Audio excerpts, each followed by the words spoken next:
也就是说不会发生大规模的决战，但是呢，还是会有惨烈的战斗。通过这些一系列惨烈的战斗，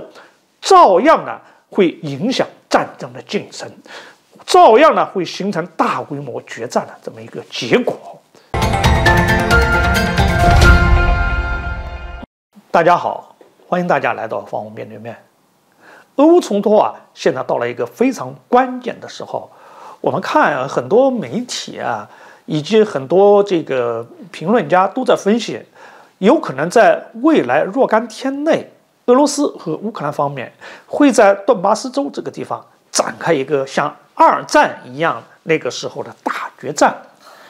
对于这个问题呢，我们今天呢，请雨田先生，来分析一下俄乌冲突究竟走向何方，这个大决战会不会出现？首先说大决战是什么样的大决战？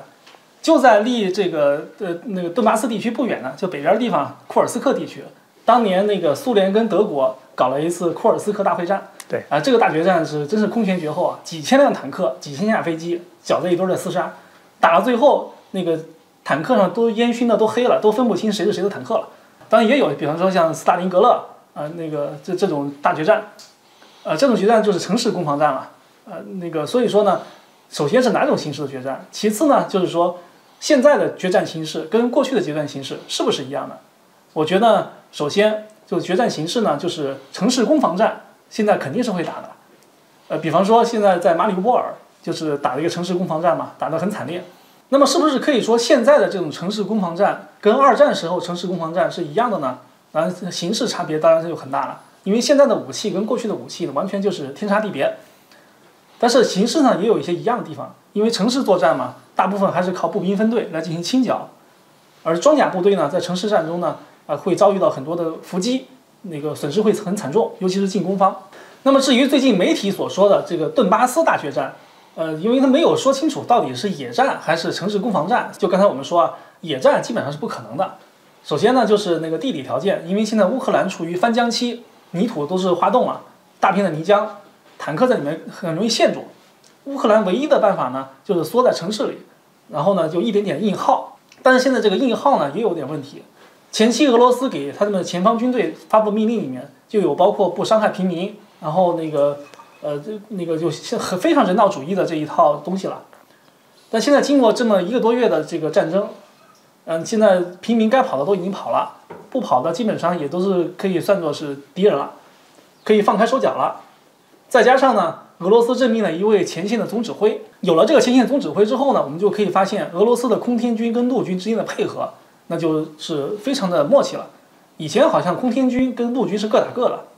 可以说如果俄罗斯达到几个目的了之后呢，也不会愿意跟乌军进行正面的大规模的这种城市攻防战，因为我们说在二战的城市攻防战呢，都是打得非常惨烈嘛，城市全部被毁掉了。现在呢，这个武器呢都是相对的比较精确化呢，就不会那么大片大片的毁灭城市。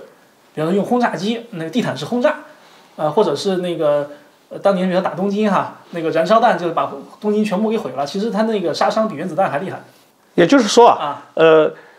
之所以不会发生大规模决战，一个就是从双方作战目的来讲，俄罗斯并不是要吃掉乌克兰这个国家，当然乌克兰更没有说要出境跟俄罗斯方面去作战，这个意图和二战模式不一样。二战双方都想吃掉对方，都想灭掉对方的国家，这是一个。第二个呢，作战投入的兵力不一样。俄罗斯投入的兵力呢，相对来说呢有些优势的兵力，可是大家看到吗？乌克兰方面到目前为止并没有营义上规模的反击作战、进攻作战，基本上呢都是防御性作战。俄罗斯方面有可能要寻求与对方呢搞一次决战，或者搞几个大的战役，但是呢，乌克兰方面呢恰恰是避其锋芒，不愿意和俄罗斯呢展开决战性的这种战役，没有就不会让你呢发生大规模的歼灭战这样的事情发生。第三个，作战方式不一样。乌克兰方面目前主要用的是小规模的作战，